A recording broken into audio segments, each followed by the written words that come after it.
I'd like to know what the outcomes that you were looking for as you rolled out this film, and what success that you're having in terms of the outcomes that you set, as well as the aha moments that came about in terms of recognizing structural racism. In some screenings in our earlier iterations of the documentary, I knew there were some privileged people who were like, well, maybe she didn't know how, she wasn't a farmer. She didn't know anything about agriculture.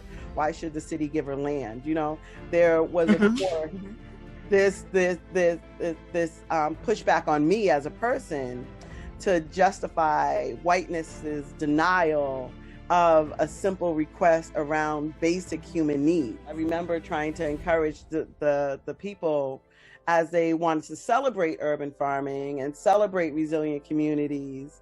I remember almost being like prophetic and talking about like, well, if you understand that there's a problem with the food system and that it's not sustainable to get our food from California, and that working class people who don't have food stamps may be even more food insecure than people who do, then why is there a pushback for an urban farm? And why is there a pushback for, you know, around this conversation that you guys have picked up around food with dignity?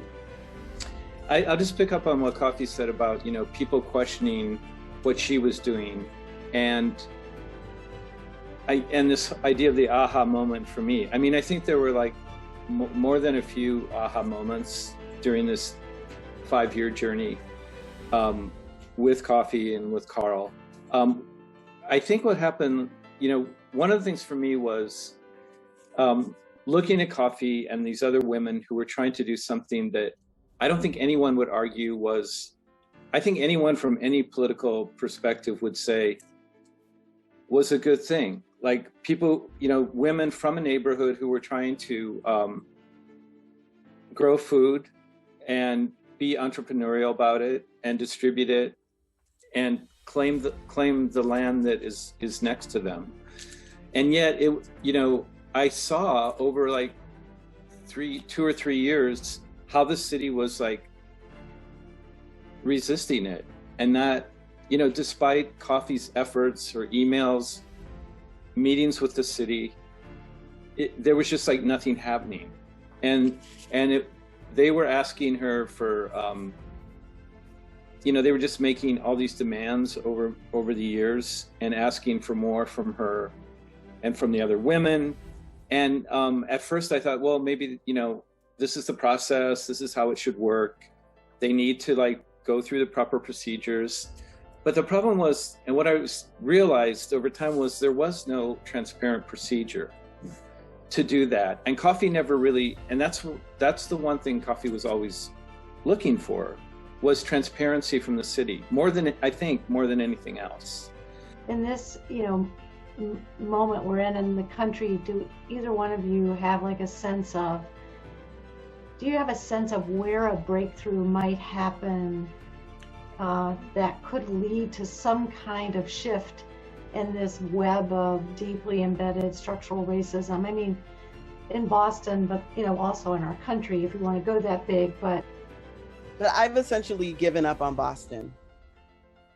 And I've given up on Boston because, again, being victims of our own success, there's so much money involved in it at this point in development that one have to understand that. The second thing we'd have to understand is that the plans for Boston, zoning doesn't happen overnight, right? And this does have to do with the structural racism, because the structural racism and marginalizations of these communities go back to redlining.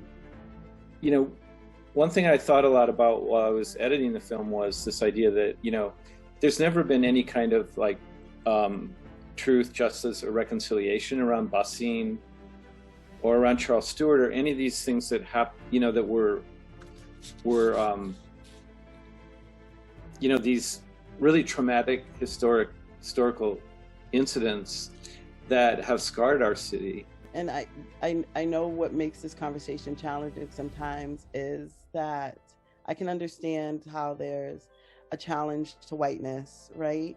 and that there may be guilt, shame, or regret, right, for what the ills of the past or the potential, beliefs of the future.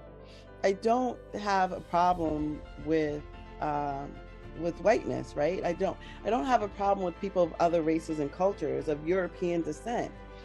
There is still Black people who are white facing and Latinx people who are white facing and uphold white supremacy. What I say is that we have to really think about if we're being inclusionary in talking about the humanity of people and their well-being.